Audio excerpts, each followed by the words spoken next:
Hello everyone, this is Scruffy Tales and welcome to the War Zone.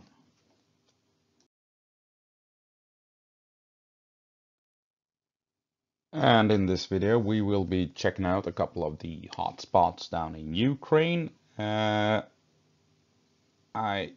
intended to do this yesterday, so maps might have updated by the time this gets uploaded, but yesterday was the 18th and this will probably be uploaded on the 19th or maybe the first hour of the 20th.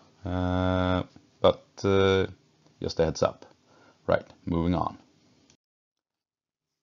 And we're gonna kick this off with taking a look at Kupiansk. And Kupiansk is located in the far north of the front line, close to the Russian border. And this is where Russia has tried to make their counteroffensive to outmaneuver the Ukrainians. Which makes kind of a lot of sense. It's close to Russia. Ukraine can't really attack Russian positions within Russia itself, relying on Western equipment. So it makes sense that Russia would try and make this assault up here. It's close to their own border where they can stockpile equipment, and it's far away from the main Ukrainian offensive. And if we take a look at the larger map here with the red arrows, the southern red arrow, that is where we've so far had a lot of Swedish equipment with the CV90s and potentially now even archers. Middle arrow, that is where Russia a couple of months back tried to blitzkrieg their way all along a highway towards Borova, which fortunately failed. And the topmost arrow is Kupiansk. And Russia's had difficulty making advances along this northern front line, apart from that big push towards Borova that in the end failed. But they are making an effort in the far north, close to Kupiansk, to push Ukraine back. And as we can see here, that we've mostly seen reports of the fighting in the woods outside of Liman Pershoy. But recently we can see over the last month they've actually made some substantial gains outside of a town called Persho-Travevne, and actually gained couple of square kilometers here, making a substantial push. It's taken them a month, yes, but you can't deny that they are advancing and they are making taking ground from Ukraine. So much so that I read in an article that the CV90s that have been defending the woods outside of Crimea apparently have been redeployed to this part of the front line to help defend Kupiansk. And if that's true, I'm not sure if it's true or not, but I read it in an article, was it in Forbes, I think, that the CV90s are now up here instead. It should be an indication that Russia is indeed pushing hard up here in the north, and they are committed to taking the fight to the Ukrainians. So the CV90s are doing very important work, even if they're not part of the Ukrainian offensive. Holding the line up here in the north is extremely vital, and the CV90s are being put to good use in holding the line. Right, so briefly at Kupiansk. Now we're moving on to Avdiivka. We're going to be sticking around in Avdiivka for the greater part of this video. So let's head on over there. Right, Avdiivka, it's outside of Donetsk, the massive city, south of Bakhmut, basically right smack in the middle of the front line.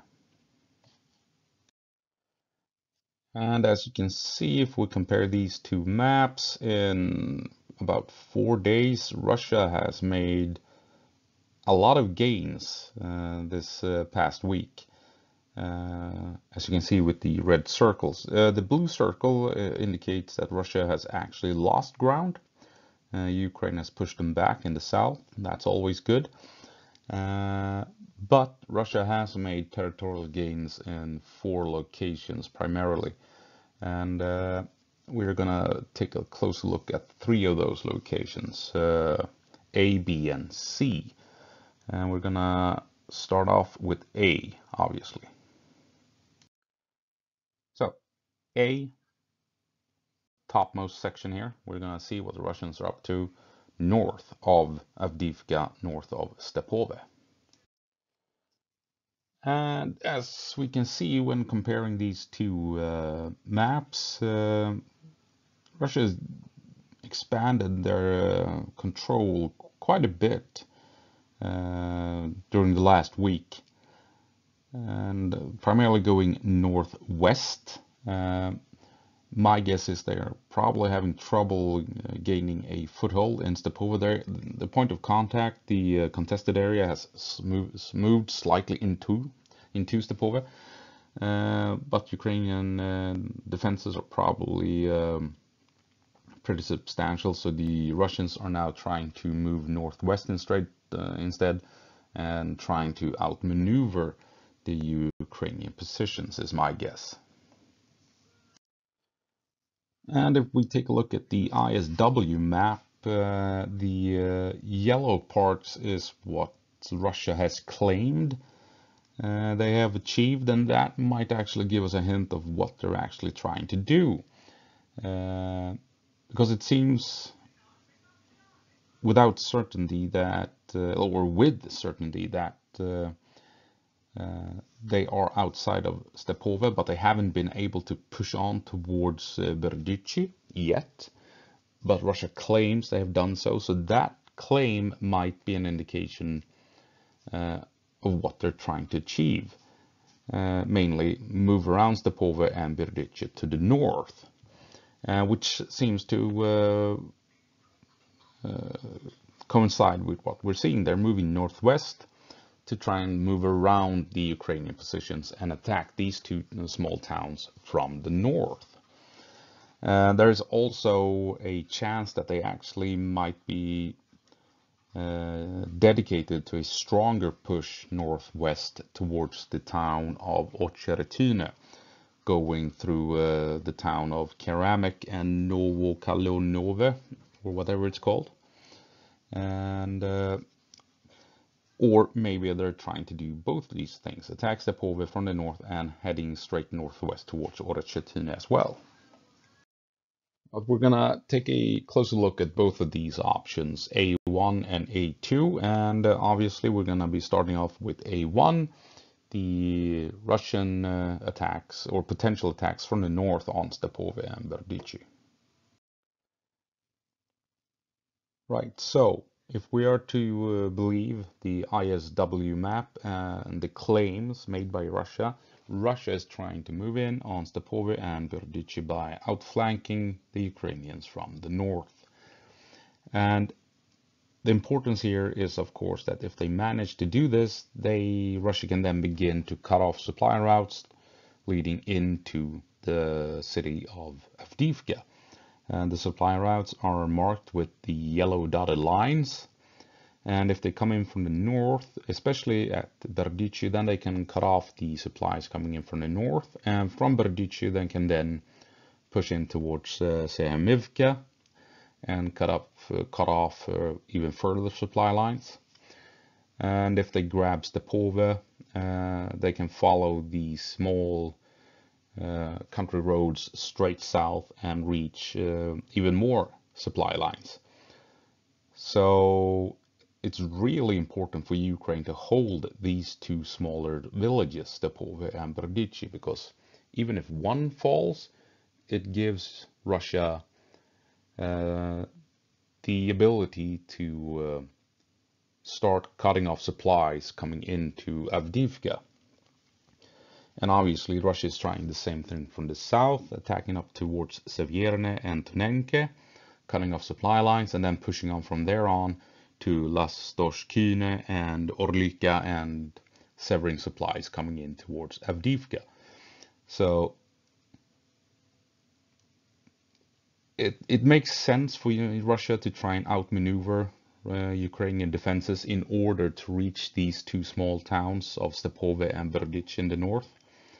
And it's not, I think it might actually be what they're going for. They're not going for the full-on assault. They're trying to be smart about it and outmaneuver the Ukrainians.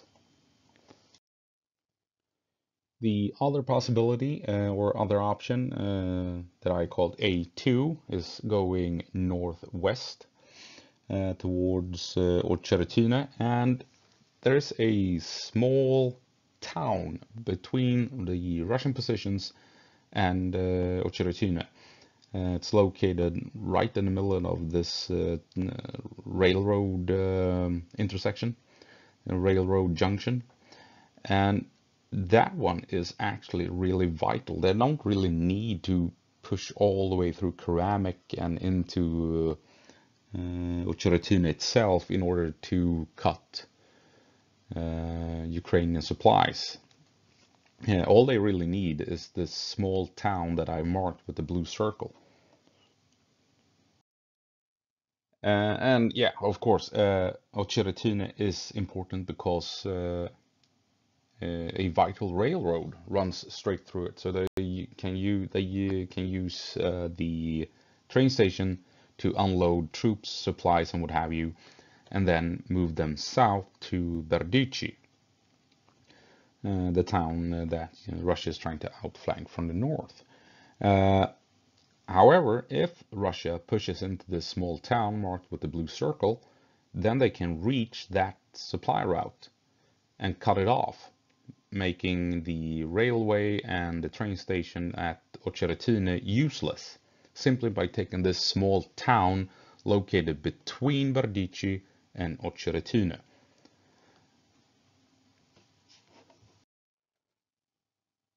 And what happens if Russia is successful in doing this?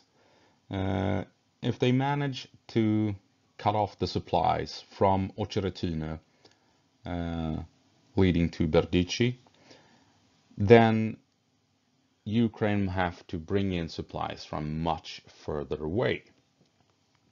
And it's about 5.5 kilometers from Ocheretune to Berdychi.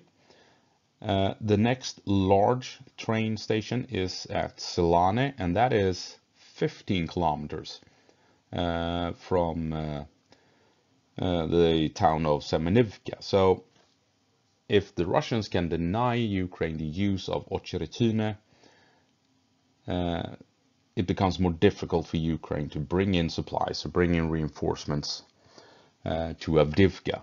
They must bring them in from further away. They have to go rely on their own fuel instead of the railway and stuff like that. So it becomes much more time consuming and much more resource consuming in moving in troops to Avdiivka from Selane as compared to Ocheretune. Now I also marked the small town of Prores, and we're gonna take a closer look at that, why I don't think Ukraine will rely as heavily on that town as they will on Selane. And here's the reason. I've zoomed in on the small train station at Prores, and it's not really suitable for receiving large amounts of resources, troops, and equipment to be unloaded and then shipped to the front. Maybe they can move in trains to, just unload troops and then drive them with APCs or trucks to the front line. That might be an option, but nothing major. I think Selane will be the true logistical hub for Ukraine should they lose the more forward located train station at Ocheretune. Right, moving on to Russian gains outside of the coke plant. So as you can see, last week they have made some pushes southward, made some gains on the fields, and they are even now contesting the outskirts of the main factory. Ukraine has also managed to push Russia back north of the factory, but to the east of it, Russia has had successes. And zooming in on the area where Russia has made some gains, the red line outlines where Russia is in control, and then we have the point of contact indicated by the small explosion icons. If you take a look at B1, that is the contested area, but it feels as if, looking at the buildings, if it is contested, then Russia is probably pushed into the buildings right next to the woodlands, and Ukraine are still holding the buildings south of the, is it a parking lot, whatever it is, that open area between the buildings. So they're probably firing at each other across that open space. Otherwise, I don't understand how this area would be contested. Either Russia is in full control of it, or Ukraine is holding some of the buildings. So it feels more natural, or logical rather, that Russia has pushed into the buildings north of the open area, and Ukraine is still holding on to the buildings south of it. And looking over at B2, it appears to be a water cleaning plant of some sort. And Russia has pushed into the tree line directly north of it, and the point of contact is probably in that tree line, with Ukraine holding buildings in the factory area, and Russians are moving around in that tree line and on that road just 20-30 meters away from the Ukrainians. And taking a close look at B1 to highlight what I'm talking about here. As you can see, I believe the red box is the true contested area, with Russia having pushed into the buildings north of the red box, and Ukraine still holding the buildings south of it, and they're probably exchanging fire across this open space. That's how I judge the situation, since it's all contested and there's no way Russia could reach the southern buildings without controlling the northern ones. So this seems logical. Russia is holding the northern buildings, Ukraine holding the southern ones, and they are exchanging fire across this wide open area. And looking at B2, the water cleaning plant or whatever it is, as we saw on the previous map, the point of contact is located right in the tree line here north of the plant. Russians have taken control of the road apparently, and Ukrainians are holding the buildings in the tree line. Sorry, excuse me. And this is probably a pretty gnarly fight with very close distances between both sides, with Russians moving along the tree line, trying to put pressure on these buildings, as we can see here, between the Ukrainian flags. And it's probably pretty intense close combat going on here. All we can do is hope that Ukraine will be able to hold the line, but my guess is that Russia will put a lot of pressure on this location, and Ukraine will probably not be able to hold on for that much longer. And why I don't think Ukraine will hold on? Well, Russia will put a lot of pressure taking the water cleaning plant in order to be able to push into the suburban areas south of B2. That is a much more easier approach to attack through than going through the coke plant itself. They will be attacking the coke plant to keep the Ukrainians over there occupied, and then probably put their focus in going south through the suburban area in order to bypass the factory and cut the factory off from the rest of the town. And also in so doing, if they achieve this, they will basically cut off Avdiivka from any chances of getting supplies at all. So this is the main supply route leading into the city directly south of the coke plant. So if Russia can go through this suburban area, they have basically cut off the Ukrainians in the city from any supplies at all. So this is why I think they will push in hard at the water cleaning plant and then move on in the next coming weeks through this suburban area. And last but not least, C, Charlie. Southeast of Avdiivka, Russia has made a push towards the city itself. And over the last couple of days, as you can see here, Russia has made a push towards the city through this industrial area outside of a quarry to the southeast of Avdiivka. And they're now contesting the forests outside of the city itself. As you can see, they've secured a lot of territory, and they are currently contesting the forests and ruins between the what is it, a quarry, the blue circle, and the industrial buildings over in the blue box.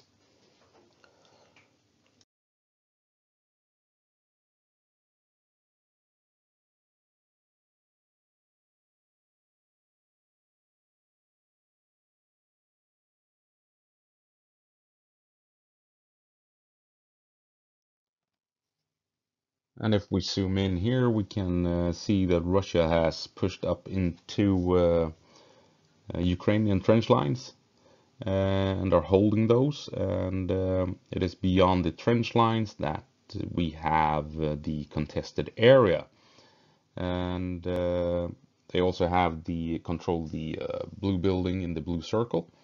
And between the blue building and the box is where you have the contested area. So